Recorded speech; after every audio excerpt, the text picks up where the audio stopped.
Salam sejahtera Malaysia, denyut nadi suara rakyat bergema di channel ini. Tuan-tuan dan puan-puan yang dihormati sekalian, um,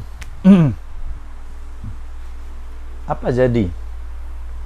Apa jadi kalau ya kan sebelum itu PAS ni memang Perikatan Nasional lah, bersatu PAS pembangkang Perikatan Nasional. Mereka ni memang sangat cekap dalam mengambil kesempatan untuk mempertahankan sesuatu benda yang mereka rasa patut dipertahankan serta merta. Ini memang orang ni hebat, benda-benda begitu. Terbaru ini Najib pula seperti dipertahankan. Apa kata sekarang? Ini hanya sekadar satu pendapat buka minda. Apa kata sekarang? PAS cepat-cepatlah ambil peluang ni untuk membela Najib. Belalah Najib. Kalau Najib kesian. Apa kata tiba-tiba PAS belalah Najib. Bela Najib lah. Bela Najib. Kemudian manalah tahu Najib Razak mau masuk PAS kan? Mau masuk PAS atau Najib Razak akan buat reformasi. Najib Razak buat reformasi, buat parti politik baru, kemudian bergabung dengan PAS dalam Perikatan Nasional, atau entah apalah lepas ni punya gabungan, kita pun dah tahulah. Lepas itu persoalan dia yang pertama, apa jadi dengan bersatu pula?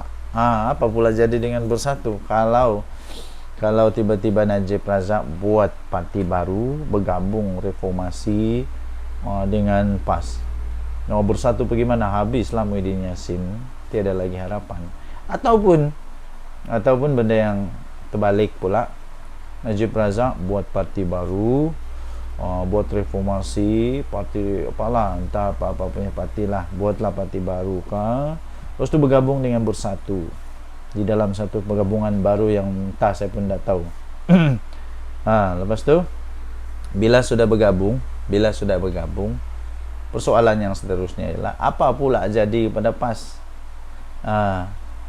Apa sudah pula berjadi dengan PAS? Berpecah lagi lah Perikatan Nasional. Dulu mau Pangkat Nasional, sekarang Perikatan Nasional. Entah lepas ini apa? Reformasi Nasional atau salam sejahtera tuan-tuan dan puan yang dihormati sekalian. Ini betul-betul checkmate lah Haji Razman Zakaria. Checkmate. Kenapa tidak checkmate-nya? MC sekarang telah pun menyita, telah sita telefon bimbit pentadbir Facebook Haji Razman Zakaria. Kita tengoklah nanti apa rahsia yang ada di dalam handphone itu. Suruhanjaya Komunikasi Multimedia Malaysia (MCMC) telah mengambil keterangan Ketua Pembangkang Perak Razman Zakaria semalam berhubung hantaran yang didakwa bersifat palsu dan jelek yang dimuat naik di akaun Facebook Haji Razman Zakaria. Ini hari ini MCMC telah memanggil pentadbir akaun media sosial berkenaan dan juga turut telah menyita kelengkapan komunikasinya, yaitu satu telefon bimbit dan sekeping kad SIM. Hantaran Facebook yang disiasat itu melibatkan beberapa isu sensitif yang berbaur perkauman, termasuk isu kibaran bendera negara asing semasa perarakan sambutan Malaysia Guangxi Zunwang Cultural Festival 2024 baru-baru ini, kata Suruhanjaya itu pada satu kenyataan pada hari ini. Kes itu disiasat di bawah Seksyen 233 Akta Komunikasi dan Multimedia 1998 yang melarang pembuatan dan pengantaran komen atau komunikasi yang antara lain bersifat mengancam, bersifat lucah atau sumbang dengan niat untuk menyakitkan hati atau mengganggu orang lain. Seksyen tersebut memperuntukkan hukuman denda maksimum RM50,000 atau penjara hingga 1 tahun atau kedua-duanya sekali jika sabit kesalahan. Razman juga telah memberi keterangan kepada polis semalam. Ketua Polis Perak, ya, Azizi Mat Aris sendiri memaklumkan bahwa Razman yang juga Pesuruhjaya PAS Perak, Razman Zakaria dan Adun Selinsing Salahuddin Abdullah bersama 3 lagi individu dalam parti yang sama dirakam percakapan di Ibu Pejabat Polis Daerah Hilir Perak kira-kira 10 pagi semalam. Mereka memberi keterangan bagi membantu satu siasatan berhubung satu perhimpunan yang diadakan di dataran Menara Condong, Teluk Intan pada Sabtu. Ini benda ni tiada permit menurut polis. Okey. Sebelum ini kontroversi tercetus susulan insiden mengibarkan bendera China semasa perarakan kebudayaan Guangdong di Teluk Intan Perak yang menyebabkan PAS menggesa polis melakukan siasatan. Persatuan Kebudayaan Guangdong yang menganjurkan festival itu telah memohon maaf dan menjelaskan bahwa individu yang mengibarkan bendera itu adalah warga China. Penganjur juga menegaskan bahwa jalur gemiran dan bendera negeri Perak itu turut dikibarkan pada majlis itu. Tidak puas hati dengan majlis itu, Razman kemudian menghadiri perhimpunan di tempat yang sama pada hari berikutnya di mana dia berucap membidas kerajaan kerana didakwa gagal mempertahankan kedaulatan negara. Lucu. Dalam masa yang sama, dia juga menyeru individu yang memiliki mata, kulit dan darah yang sama supaya bersatu. Kita mohon, itu dia cakap begitulah. Jadi pada pendapat saya, biarlah pihak polis yang menyiasat. Rakyat Malaysia jangan risau, kita ada kedaulatan negara kita Malaysia. Itu yang nadi suara rakyat. Bagaimana channel ini, kita jumpa lagi. Bye bye. Salam sejahtera Malaysia. Selepas Najib Razak, tapi sebelum itu tekan butang subscribe, like, share. Selepas Najib Razak diarahkan membela diri oleh mahkamah, ini saya mau kongsi kepada anda yang ramai yang tak tahu nih. Sekarang jam berapa? 10.55. Ramai orang tak tahu tentang benda nih. Luahan perasaan. Adakah Najib Razak bakal akan menunjukkan jalan keluar bagi dirinya daripada UMNO? Inilah yang kita tunggu-tunggu. Adakah Najib Razak bakal akan meninggalkan UMNO? Inilah yang kita tunggu-tunggulah. Aku dah pernah bercakap lah. Sekejap, tak sebaik dulu mikrofon. Okey. Adakah Najib Razak ini akan mengumumkan bahawa dia akan keluar UMNO? Inilah yang bakal ditunggu. Tiba-tiba Najib Razak memberi komen, sukarnya mencari sahabat sejati, kata Najib Razak. Saya fikir ini mempunyai maksud yang sangat-sangat mendalam, sangat-sangat mendalam. Banyak sahabat-sahabatnya. Contohnya Zahid Hamidi. Adakah Najib Razak kecewa pada Zahid Hamidi? Soalan besar tu. Siapa yang dia kecewa sebenarnya ni? Bekas Perdana Menteri Datuk Seri Najib Razak menyatakan kesukaran dalam mencari sahabat sejati, terutama mereka yang sanggup hadir di sesi ketika mendepani waktu kesusahan. Antaran di Facebooknya turut mendakwa ramai hanya tunjuk muka sewaktu mencari kesenangan, dan ada juga yang bermuka-muka. Ini saya mau bagi tahu benda yang realiti. Kalau saya, benda yang realiti ialah jangan ikut sama-sama masuk dalam lubang. Kalau sudah dia jatuh dalam lubang, kasih selamat dia keluar dari lubang. Jangan kau terjun dalam lubang sekali. Jadi itulah yang mungkin berlaku. Okey, tetapi katanya, tetapi hidup ini memang penuh pengajaran. Dia kata, baguslah. Di kala kepahitan hari ini ada setitik kemanisannya dan penghargaan, katanya pada Rabu. Najib pada Rabu diperintah untuk membela diri oleh Mahkamah Tinggi atas pendakwaan 4 kes menggunakan kedudukan untuk suapan sebanyak 2.3 bilion dan 21 pertuduhan pengubahan wang haram. Okey. Dan akhirnya Najib Razak lah menunjukkan dia memang dia kecewa lah. Tapi dengan siapa dia kecewa, ini masih menjadi misteri. Adakah dia akan keluar daripada UMNO dan buat parti sendiri? Aku tidak tahu. Mungkin dia buat reformasi macam Anwar Ibrahim. Aku pun tidak tahu. Bekas Presiden UMNO itu berterima kasih kepada semua pihak yang menunggu, yang sanggup hadir dan menunggu perkembangan keputusan berhubung kes tersebut. Dilihat begitu ramai tulisan itu. Dilihat begitu ramai dari kalangan penyokong dan rakyat biasa yang mengenang jasa dan merindui dasar pentadbiran dahulu, dia kata. Entahlah. Bukan semua. Ya, dasar pentadbiran dulu yang bagus-bagus lah. Tapi yang sakau menyakau itu tidak bagus, minta maaf. Itu dasar, memang dasar hancur, merusak itu. Bayangkan saja Rosma Mansur punya kesalahan kepada budak-budak sekolah di Sarawak. Bayangkanlah, baguskah itu dasar? Mana bagus? Tidaklah. Tapi ada juga yang bagus, wah. Banyak lagi juga yang bagus. BRIM itu bagus. Nah, tapi dasar yang sakau menyakau ini untuk memperkayakan diri sendiri dan anak-anak nih, ini tidak bagus. Jadi dia kata ikhlas. Inilah yang benar-benar sahabat sejati. Semoga persahabatan di dunia ini kekal di bawah dan menjadi modal di akhirat. Tidak, aku mau. Kalau aku tidak mau, minta mau. Kalau saya tidak maulah. Dosa kau je lah. Tidaklah aku mau berterlibat. Oke, tinggalkan komen Anda. Siapa sebenarnya maksud Najib Razak ni? Siapa yang dia maksudkan? Anda boleh tinggalkan komen. Siapa sebenarnya maksud Najib Razak bahwa dia kata hanya tunjuk muka ketika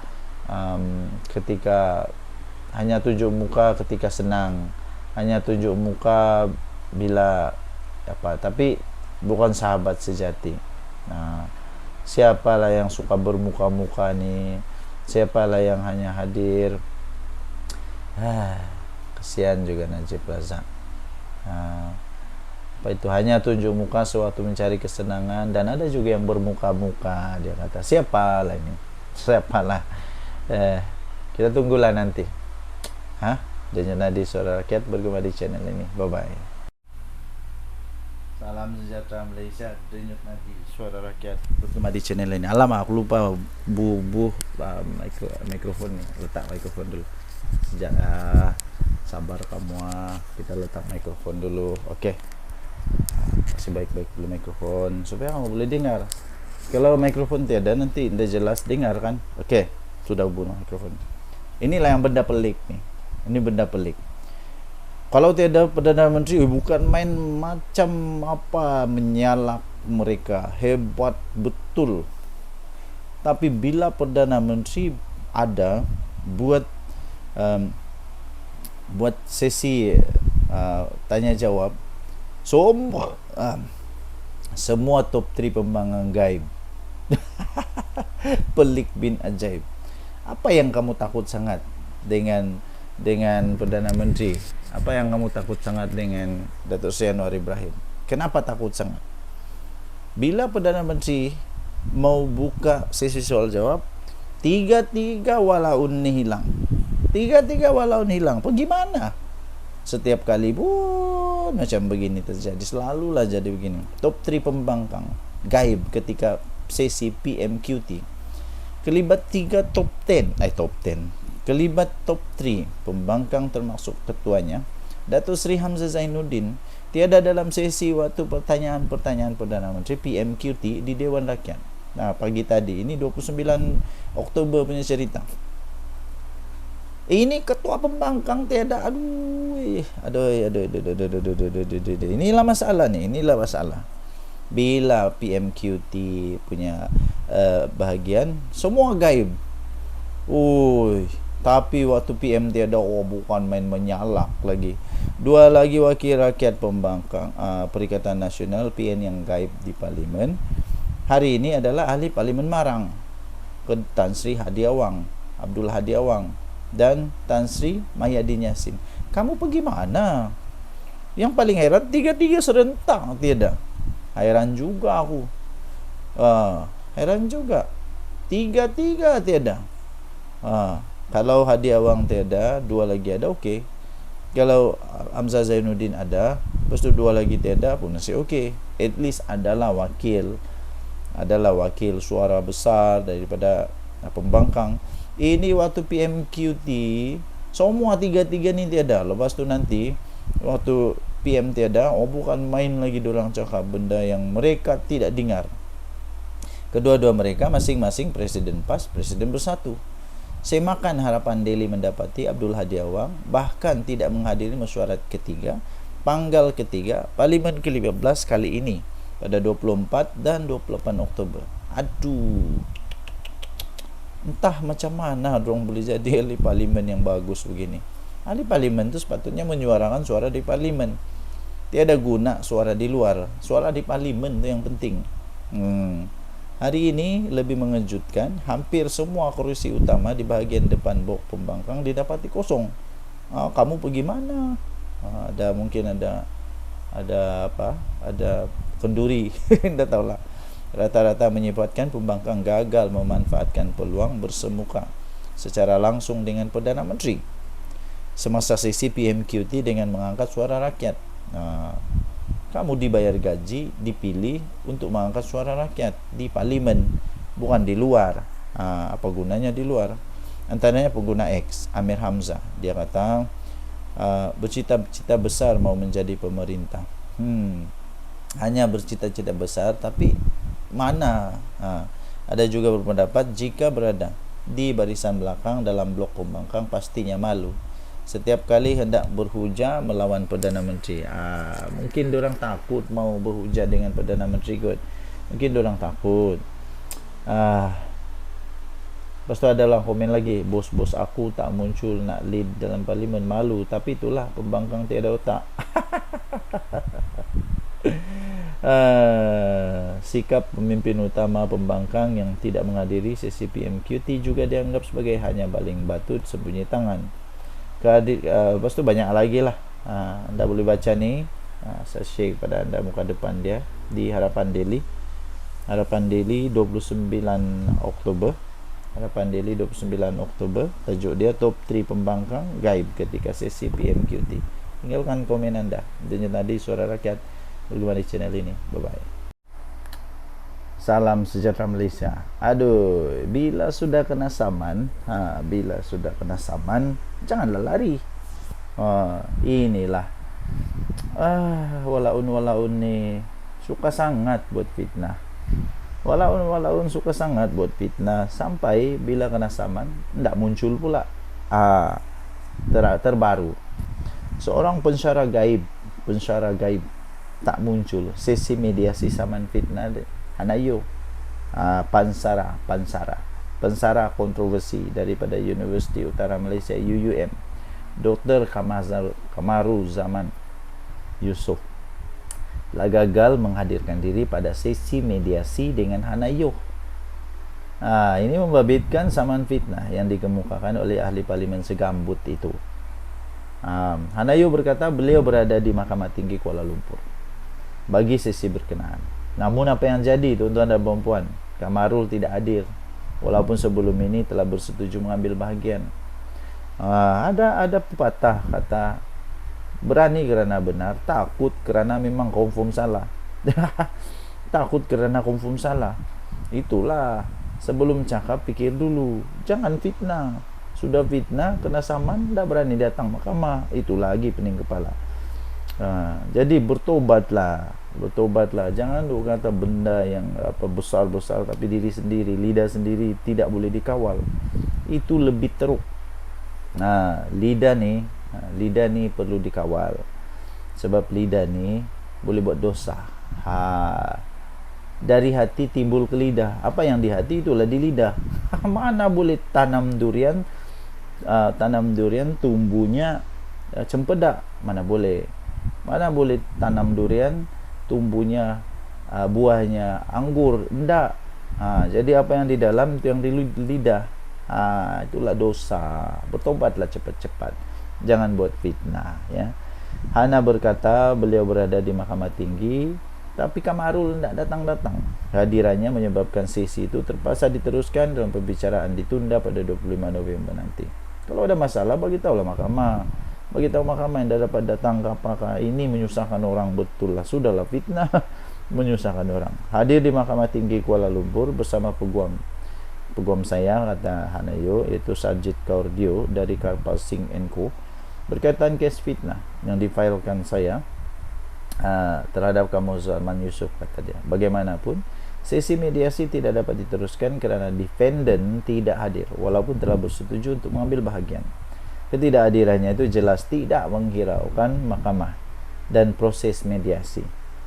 Perbicaraan akan berjalan pada 25 November, katanya di Facebook beliau.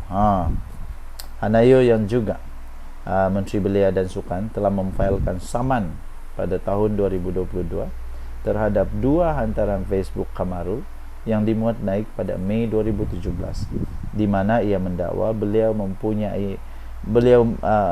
Kamarul Zaman mendakwa Hanayo mempunyai motif menyebarkan agama Kristian melalui politik. pening. Aduh, aku tak pernah dengar pun Hanayo berkhutbah atau baca ayat-ayat waktu firman Tuhan daripada Alkitab waktu dia berceramah, kan tak pernah dengar. Kamarul juga menyebut buku biografi Hanayo, Becoming Hana, A Personal Journey, didorong oleh agenda kristianisasi. Saya belum pernah dengar orang baca biografi Hanayo ini jadi Kristian, tak pernah, aku tak pernah dengar. Pensyarah itu juga mendakwa Hanayo berhasad menjadikan Malaysia sebuah negara Kristian. Dari mana dia dapat maklumat ni, tak tahulah. Tidak akan.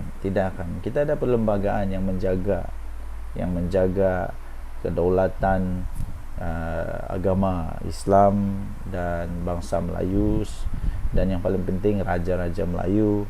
Kita ada perlembagaan, bukan senang-senang. Entah kenapalah ini seorang pensyarah ni boleh cakap benda macam ni. Aduh, seolah-olah dia tak pernah masuk tadika.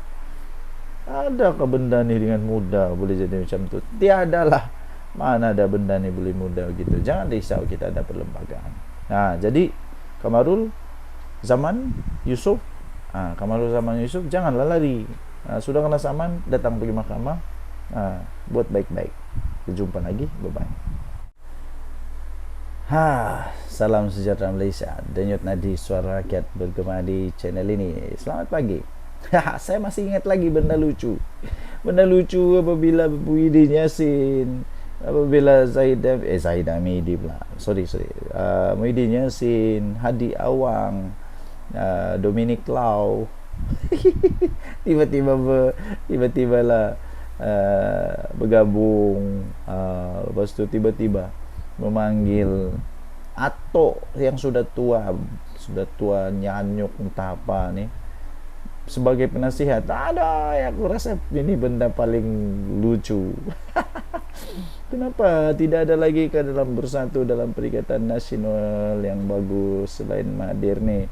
Kemudian dengan penuh semangat lah mengumumkan kami mau buat SG4. Saya SG4. Sidang kemuncak, siap ada gambar lagi. Sidang kemuncak Kerajaan 4 Negeri, State Government 4, Terengganu, Kedah, Kelantan dan Perlis. Waktu itu seram. Kenapa seram? Saya heran, kenapa perlu Mahathir? Aduh, Mahathir. Apa yang terjadi? SG4 makin lesu. Ingat best sangat. Rupanya enggak pun. Sekarang makin lesu kerajaan Madani terus yang bela kemajuan Kelantan, Terengganu, Kedah, Perlis. Siapa? Kerajaan Madani. Anda boleh baca sini di Harapan Daily. Tatkala SG4 semakin lesu. Dulu semangat betul, macam hebat sangat. Setelah tiada sebarang pelaburan antarabangsa diumumkan sejak pelancarannya setahun lalu, Pelan de Greta Kedah juga berisiko kini menjadi hanya retorik politik baru Perikatan Nasional. Kesian. Di mana? Sudah 1 tahun. Adakah pelaburan antarabangsa yang pergi masuk Kelantan, Terengganu, Kedah, Perlis ini dalam rangka SG4 ini? Adakah? Atau semua itu hasil daripada Kerajaan Madani punya usaha? Dalam majlis pelancaran Pelan The Greater Kedah baru-baru ini. Agenda politik Menteri Besar Kedah jelas kelihatan apabila beliau menamakan isu Sungai Muda salah satu perjuangan Greater Kedah sebagaimana dilaporkan oleh Haraka Daily. Sanusi terus memainkan sentimen bahwa sumber air Kedah diambil secara percuma.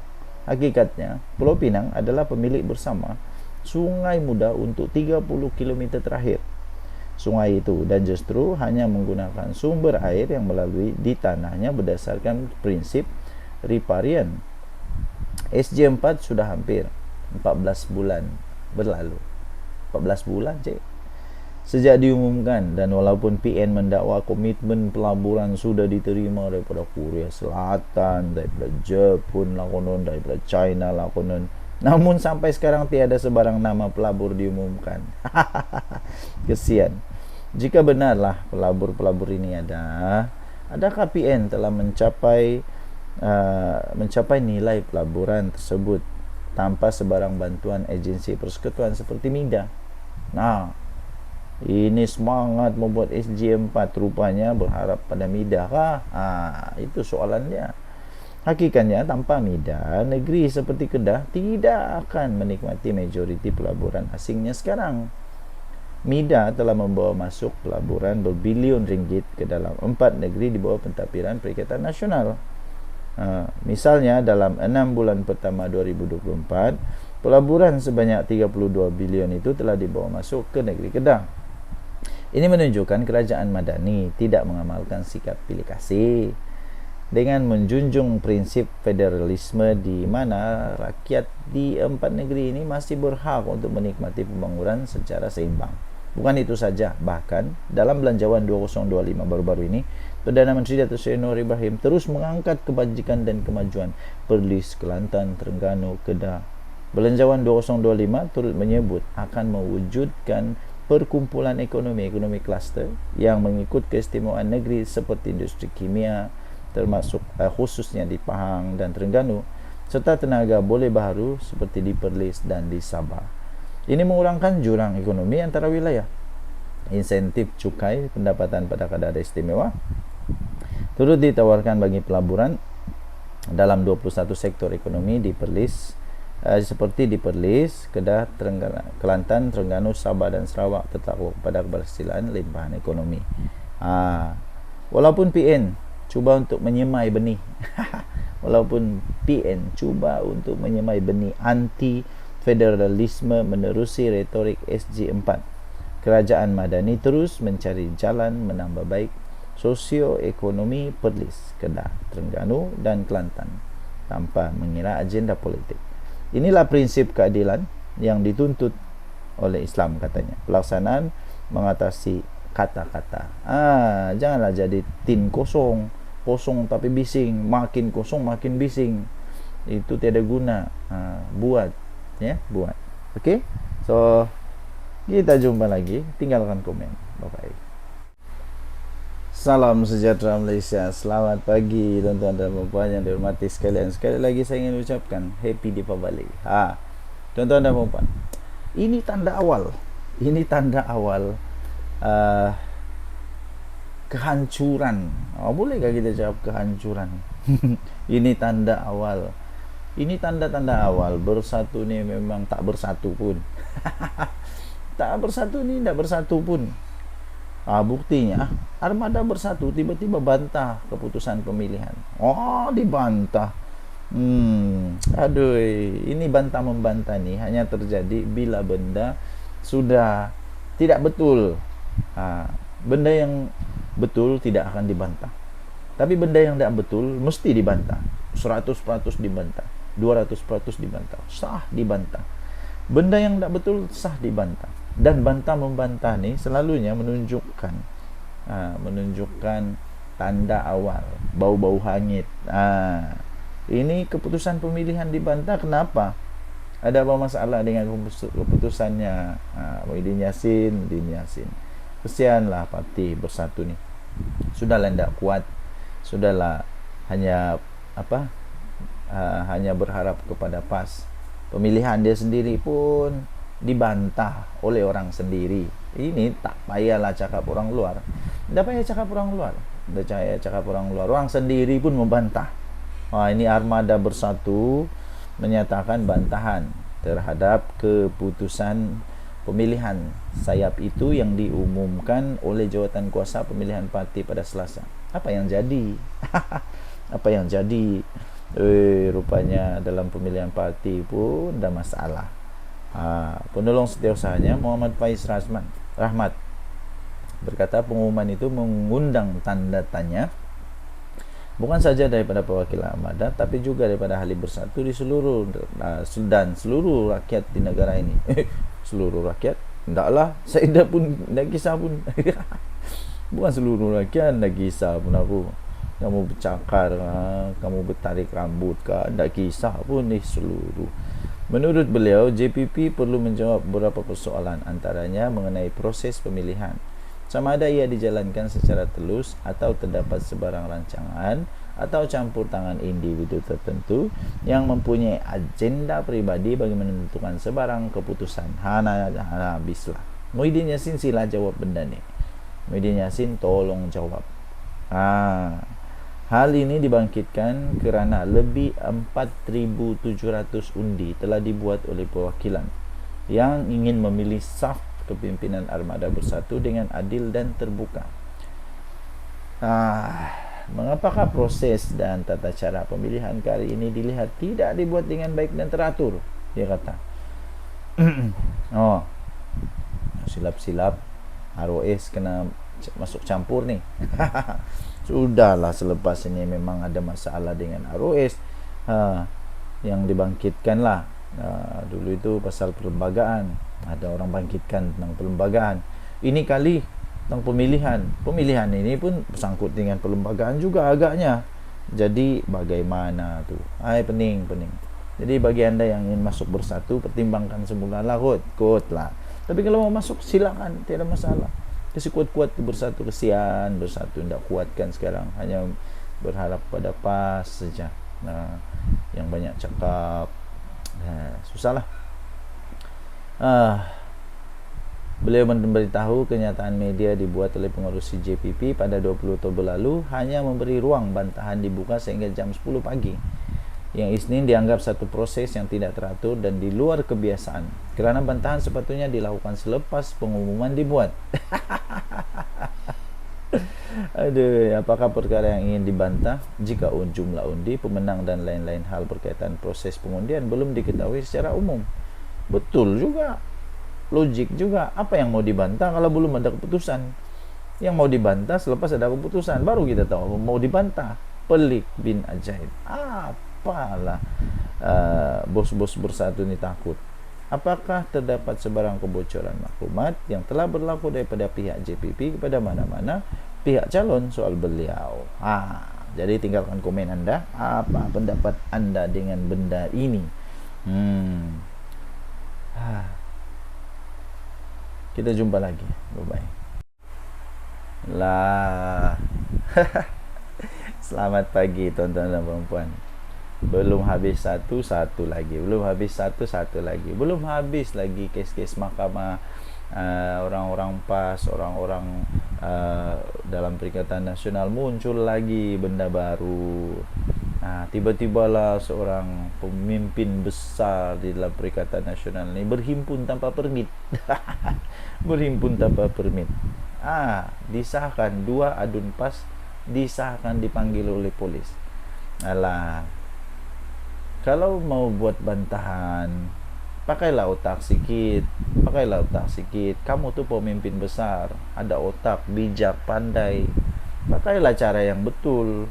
Kalau mau buat bantahan, pergilah minta dulu permit daripada polis. Kamu ada kuasa. Kamu boleh jumpa polis, beritahu kami nak buat ni. Takkanlah polis tidak mau benarkan kalau benda tu betul. Ini tidak. Terus saja buat perhimpunan tanpa permit. Sampai 2 adun PAS dipanggil oleh polis ni. Susulan perhimpunan yang diadakan di Dataran Menara Condong, Teluk Intan. pada minggu lalu. Ini pada 20 Oktober ni. Polis mengesahkan telah memanggil 2 adun PAS yang disyaki terlibat untuk membantu siasatan. Siapa 2 adun ni? Adun yang pertama adalah Razman Zakaria. Memang famous dia ni sekarang. Dan juga Pesuruhjaya PAS Perak, Adun Gunung Semanggol, serta Adun Selinsing Salahuddin Abdullah. Yang saya hairan, apa dorang boleh dapat dengan benda ni? Dengan hanya berhimpun tanpa permit, apa yang kamu boleh dapat? Apa yang kamu dapat? Apa yang kamu dapat? Apa sebenarnya yang kamu sedang perjuangkan? Apa yang sebenarnya kamu sedang perjuangkan? Saya pun heran dan pelik jugalah. Kemarin pula hari itu hari Selasa saya pergi tengok main bola Sabah lawan Kedah, dan Kedah kalah 5-2. Sabah belasah Kedah lah 5-2. Di Sabah, di pasukan Sabah ada pemain yang berasal daripada Korea, 2 orang, si Ku dan si Pak Taesu. Tapi Pak Taesu tak main lah, si Ku yang main.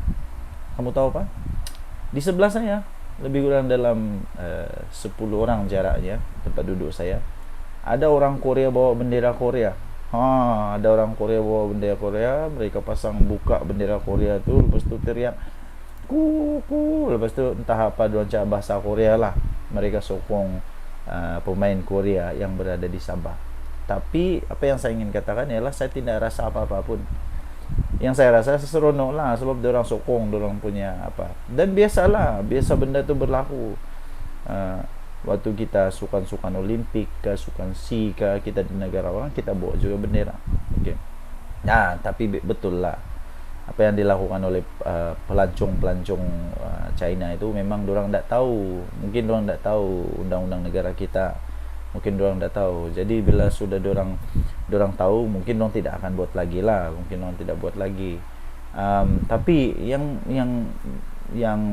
boleh menjejaskan negara kita ialah kalau kita terlalu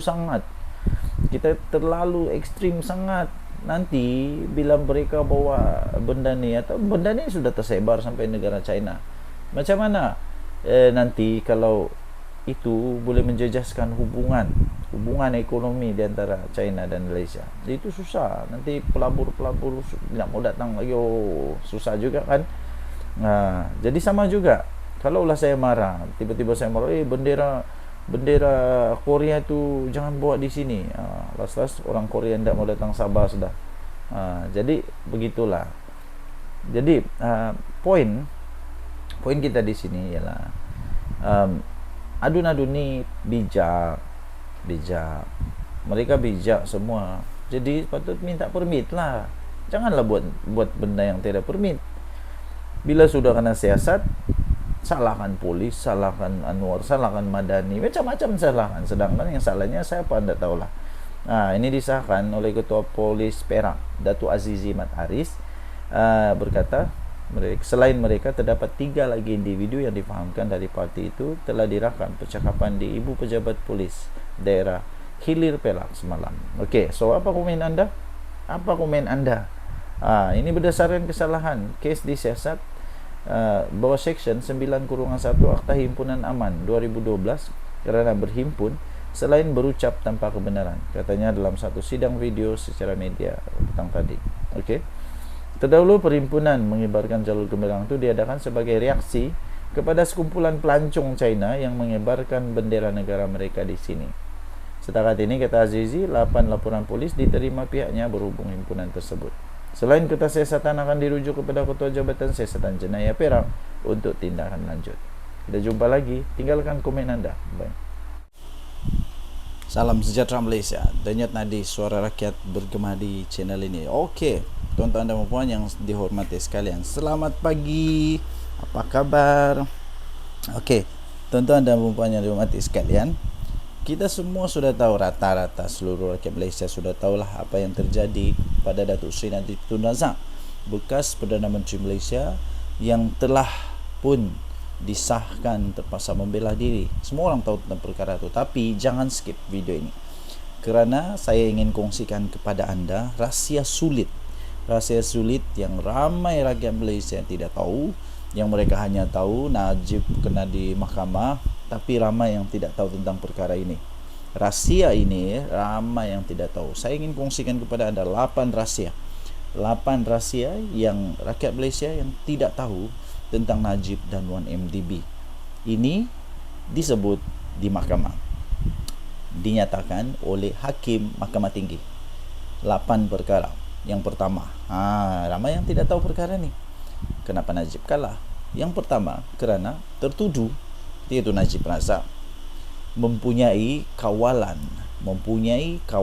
dan kuasa penuh ke atas perbelanjaan akaun bank pribadinya. Pertama, dia ada kawalan penuh. Dan kuasa penuh. Maksudnya tidak ada sebarang apa-apa pengaruh, tidak ada yang cuba untuk tipu dia, tidak ada, ya kalau orang tu cuba tipu dia pun, dia masih ada kawalan penuh dan kuasa penuh kepada perbelanjaan akaun bank pribadinya. Itu yang pertama. Yang kedua, tertuduh iaitu Najib Razak juga mengaku wang itu dihantar dan cek dikeluarkan secara peribadi kepada pelbagai pihak yang juga sebahagian daripada 21 pertuduhan amlah. Dia mengaku wang itu dihantar dan cek dikeluarkan secara peribadi. Nombor 3, tertuduh juga disebabkan peristiwa 916, iaitu 16 September 2008, terdapat keperluan untuk tertuduh bagi mencari dana politik, bagi mengelakkan mana-mana ahli parlimen dari Barisan Nasional lompat parti dan sekaligus menyebabkan beliau kehilangan kuasa politik. Ada modus operandi rupanya di sini yang jelas. Ini boleh dikategorikan sebagai modus, mungkin boleh dikategorikan sebagai modus operandi. Ramai yang tidak tahu perkara ni. Yang nombor 4, jangan skip. Nombor 6 paling padu. Nombor 4, keterangan daripada bekas Ketua Setiausaha Negara. Ini dari bekas Ketua Setiausaha Negara sendiri, iaitu Tan Sri Sidek Hasan, yang memberi keterangan bahawa 1MDB dimulakan sebagai dana politik untuk Barisan Nasional. Wow, ini paling pecah kepala. Nombor 4 ni, keterangan dari bekas Ketua Setiausaha Negara sendiri, Tan Sri Sidek Hasan. Dia memberi keterangan bahawa 1MDB ni dimulakan sebagai dana politik untuk Barisan Nasional. Saya fikir ramai yang tidak tahu perkara ini. Ramai juga makcik-makcik tu yang nangis-nangis Najib tu, penyokong Najib. Dia tidak tahu benda ni. Nombor 5, tertuduh tidak pernah membangkitkan sebarang pertanyaan mengenai dana yang memasuki akaun pribadinya sepanjang 4 tahun. Dia tidak pernah membangkitkan sebarang pertanyaan. Sedangkan yang masuknya pelik-pelik, besar-besar, dan kalau dia kata dia tak tahu, dia patut tanya, dia patut soal. Dan dia Perdana Menteri, dia ada kuasa yang cukup besar untuk stop, untuk tanya, untuk buat inquiry. Tapi dia tak buat selama 4 tahun. Apalagi nombor 6, tertuduh tidak membuat sebarang laporan polis. Tertuduh Najib Razak tidak pernah membuat sebarang laporan polis terhadap Jolo. Pihak berkuasa tidak pernah menerima sebarang aduan daripada tertuduh atau pegawainya pada 2015. Tidak pernah. Seolah-olah apa jadi ya? Ini semua dibenarkan. Seolah-olah benda ni tak salah, seolah-olah benda ni tidak perlu dipersoalkan, seolah-olah dia meredokan saja. Redo lah, duit masuk dalam account, macam tu lah kot kan. Jadi kenapa tak buat laporan polis? Benda ni pun makcik-makcik di luar sana yang duk nangis-nangis, teriak-teriak, Najib bosku, tak tahu. Nombor 7, pengerusi PAC Datuk Seri Hassan Arifin memberi 2 kali taklimat. 2 kali tak, bukan 1 kali. Pengerusi PAC Datuk Seri Hassan Arifin membuat 2 kali taklimat kepada bekas pengerusi dan CEO 1MDB mengenai apa yang perlu dikatakan semasa PAC untuk menjaga dan meminimumkan peranan tertuduh dan jolo. 2 kali. Tapi tak masuk ayat. Otak tak masuk ayat, atau dah terlampau banyak ayat kot. Okey. Nombor 8. Nombor 8 ini paling kau. Keterangan bekas peguam 1MDB Jasmine Loh Aiswan bahawa dia terdengar jolo. Dia telah terdengar jolo mengarahkan Ki Kok Thiam yang sudah pun meninggal dunia untuk merangka surat derma ketika mereka berada di sebuah hotel di London. 25 kes terbukti prima facie dan akan dibicarakan. Jadi tuan-tuan dan puan-puan yang dihormati sekalian, makcik-makcik, pakcik-pakcik yang tak tahu apa-apa, yang hanya termakan jasa, yang hanya rasa baik, itulah salah, tetap salah ya makcik-makcik, pakcik-pakcik. Salah tetap salah. Jadi demikian 8 rahsia, 8 rahsia yang ramai makcik-makcik, ramai pakcik-pakcik tidak tahu. Saya sudah bagi tahu, terpulang buatlah andaian semula, adakah Najib bersalah atau tidak, terpulanglah. Jangan sampai pula bersubahat, nanti dua-dua masuk neraka, susah tu. Okey, so tinggalkan komen anda. Denyut nadi suara rakyat bergema di channel ini. Jangan lupa tekan butang subscribe, like dan share. Malaysia kita punya, cintai Malaysiaku, kita jaga kita. Bye-bye. Salam sejahtera Malaysia. Selamat pagi tuan-tuan dan puan yang dihormati sekalian. Kita tukar topi pula. Tukar topik lah. Tukar topik. Tapi isinya tetap sama. Sebelum itu saya ingin ucapkan selamat menyambut Hari Deepavali pada seluruh rakyat Malaysia, di manapun anda berada, sama ada anda berada di Malaysia kah, di India kah, di mana-manalah anda berada, kita sama-sama mengucapkan selamat Deepavali kepada seluruh rakyat Malaysia yang menyambut Deepavali. Kita terus berusaha untuk mengekalkan keharmonian negara Malaysia. Yang paling penting, kita jaga kemerdekaan negara kita Malaysia. Kita tolak kebencian, bibit-bibit kebencian yang ditanam oleh orang-orang yang entah hendak bertanggung jawab. Kita tolak semua itu. Kita mau jaga Malaysia supaya Malaysia terus aman damai, terus dalam hidup harmoni. Yang sudah lama kita jaga nih. Jangan sampai hanya kerana politik yang palui itu kita pula berpecah belah. Ada kawan tanya saya. Ini pasal samalah, pasal rasuah juga SPRM. Siapa lagi kalau bukan Najib Razak? Ada orang tanya saya, habis kalaulah tiba-tiba UMNO keluar daripada kerajaan selepas Najib Razak didapati dia punya dakwaan terhadap Najib Razak itu berasas betul, tepat dan tidak cacat, dan dia diarahkan untuk membela diri. Kalaulah UMNO tiba-tiba kecewa dan keluar kerajaan, macam mana? Saya kata keluarlah, apa masalah? Tidak masalah. Tapi faktanya tuan-tuan dan puan yang dihormati sekalian, faktanya ada dua. Pertama sekali, Zahid Hamidi sudah memberikan respon awal dia. Respon awal Zahid Hamidi, dia kata ini peluang untuk Najib Razak membuktikan bahawa dia tidak bersalah. Ini maksudnya bahawa Zahid Hamidi sudah mulai dapat terima keputusan-keputusan yang dibuat oleh mahkamah. tanpa mewujudkan lagi sentimen seolah-olah Najib betul-betul tak salah dan sebagainya. Ditambah pula pengakuan Najib Razak bahawa memang ada skandal di dalam 1MDB, salah laku dalam 1MDB. Kedua, berita-berita sekarang semakin hangat bahawa Pakatan Harapan dan Barisan Nasional mungkin bekerjasama di dalam PRN yang akan datang, terutamanya PRN di Sabah. Sudah semakin hangat diperkatakan di PRN Sabah nanti kemungkinan BN, iaitu ada dalamnya UMNO, akan bekerjasama di dalam PRN Sabah.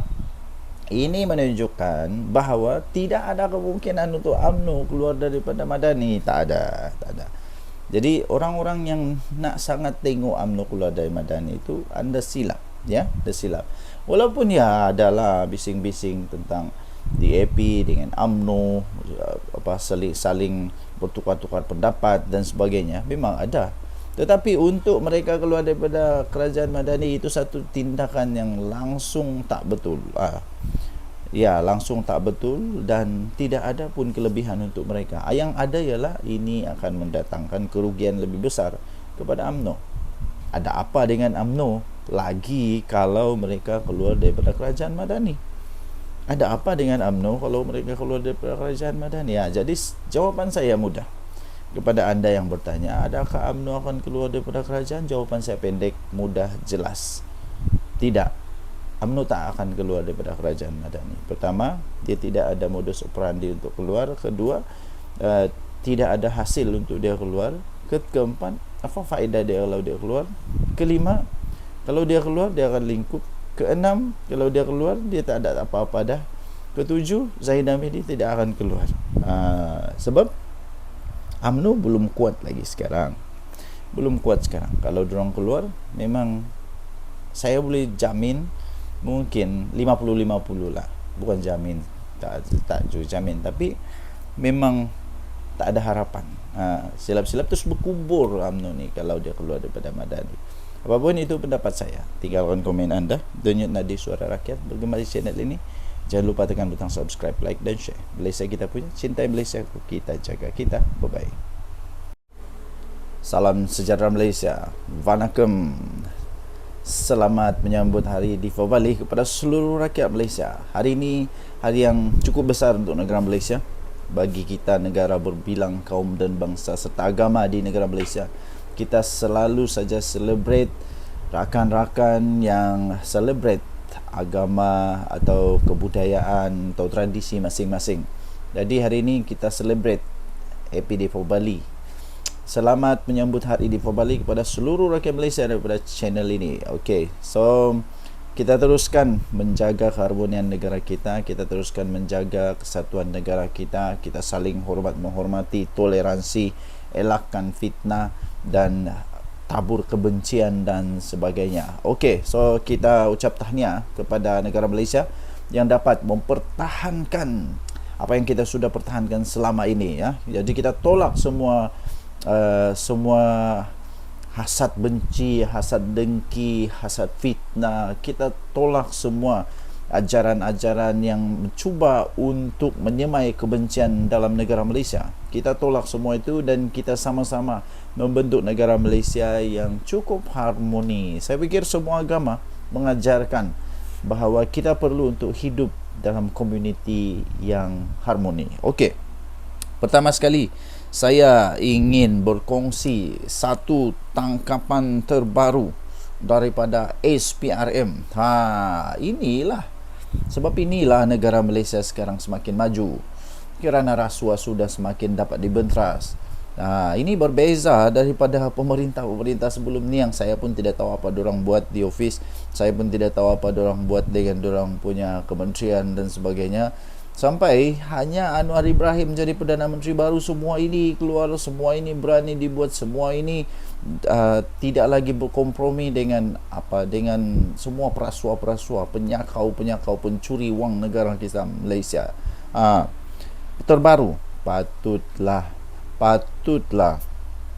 Patutlah negara Malaysia punya pertanian susah mau berkembang. Rupanya di dalam pertanian pun ada orang cuba untuk sakau. Bayangkanlah. Aprak tak aprak, hantu tak hantu. Inilah petani-petani yang cuba untuk membantu negara Malaysia. Mereka pula disakau. Tangkapan SPRM.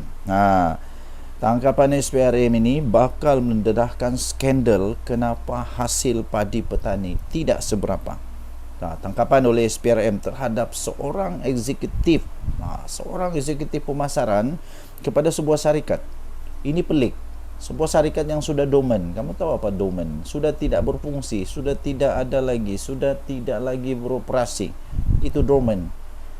Sudah syarikat tu dormant tapi mendapat kontrak sebanyak 1.8 bilion yo. Ini nanti kita tengok nih siapa yang bertanggungjawab bagi kontrak kepada syarikat dormant ni. Syarikat dormant dapat 1.8 bilion pembekalan baja, dipercayai akan mendedahkan skandal pembekalan baja tidak bermutu kepada petani selama ini. Habislah. Mari kita tengok siapa yang kena. Ini kerana penyelewengan ini. Penyelewengan ini didakwa antara punca mengapa baja yang ada di Malaysia sekarang ini yang dibekalkan oleh sebuah badan kerajaan kepada petani-petani nampaknya sebenarnya tidak bermutu, yang kemudian menyebabkan petani-petani gagal menghasilkan padi yang mencukupi. Kesian petani ini. Petani-petani ini bukannya saintis, mereka bukan tahu. Yang tahu baja datang, buatlah seperti biasa. Ni teruk betul malaun manusia-manusia ni. Ini kepala entah mana yang buat ini. Bagi aktivis media sosial yang giat membangkitkan isu penyelewengan dalam sektor pertanian, Hishamuddin Ghazali dan Sam Gaz, isu ini akan meledakkan apa yang berlaku sebenarnya selama ini. Ini dia. Lepas tu dia sebut apa? Pembangkang Perikatan Nasional. Pembangkang Perikatan Nasional duk pertikai beras putih tempatan tidak cukup di pasaran, dia kata. Zaman mereka jadi kerajaan 33 bulan duk bekal baja subsidi. Tak ikut spek. 15,000 tan kepada pesawah, hasil hingga hasil jadi rendah, tak apa pula. Zaman mereka jadi kerajaan 33 bulan duk bekal baja subsidi tidak ikut spek. 15,000 tan kepada pesawah hingga hasil jadi rendah, tak apa pula, kata dia. Kesannya tahun 2023 tak cukup beras, kata beliau menerusi Facebook. Siapa Perdana Menteri waktu tu? Habis checkmate. Kementerian Pertanian dan Keterjaminan Makanan pula sedia untuk memberikan kerjasama kepada SPRM susulan pembongkaran kewujudan kartel dalam pengagihan dan pembekalan kontrak baja padi dianggar bernilai 1.8 bilion. Menterinya Datuk Seri Muhammad Sabu berkata, beliau mengalu-alukan siasatan oleh badan berkenaan yang dijalankan ke atas Pertubuhan Peladang Kebangsaan atau NAFAS. Beliau kata, saya amat mengalu-alukan siasatan oleh SPRM yang dijalankan kini ke atas NAFAS. Saya juga ingin beri jaminan yang KPKM akan beri sepenuh kerjasama kepada SPRM untuk melengkapkan siasatan mereka. Semalam seorang eksekutif pemasaran sebuah syarikat direman 4 hari sehingga Sabtu ini berhubung dakwaan kewujudannya kartel dalam pengagihan dan pembekalan kontrak baja padi di sebuah pertubuhan di bawah kawalan sebuah kementerian yang dianggar 1.8 bilion. Perintah reman itu sah telah dikeluarkan oleh Magistrat Irza Zulaika Rohanuddin terhadap suspek. Menurut sumber lapor BH Online, lelaki berusia 30-an itu ditahan bagi membantu siasatan untuk memberikan keterangan lanjut. Setelah disiasat, hasil siasatan awal, kata laporan itu, siasatan awal mendapati syarikat terbabit adalah sebuah syarikat yang tidak aktif, sudah dormant di Malaysia sejak 8 tahun yang lalu. Bagaimanapun syarikat induknya merupakan sebuah syarikat berpengkawalan di negara jiran. Di Singapura, Syarikat terbabit juga dikatakan menerima kontrak pembekalan baja berjumlah 15.000 tan atau lebih kurang 60 juta pada tahun 2022. Siapa Perdana Menteri waktu itu, cik? Pemberian kontrak sangat meragukan, ia dipercayai dibuat atas arahan pihak tertinggi pertubuhan tanpa kelulusan lembaga pengarah dan diberikan secara rundingan terus atas alasan pembelian darurat. Bila sebut darurat, aku ingat pula seorang manusia di Malaysia ni lah. Okay, so untuk mendapatkan berita yang lebih jelas, lebih lengkap, anda boleh layari ini di Harapan Daily. Bukan Haraka ya, Harapan Daily. Ini Harapan Daily, tangkapan SPRM bakal dedahkan skandal apa ni? Kenapa hasil padi petani tidak seberapa. Okey, kita jumpa lagi. Baik.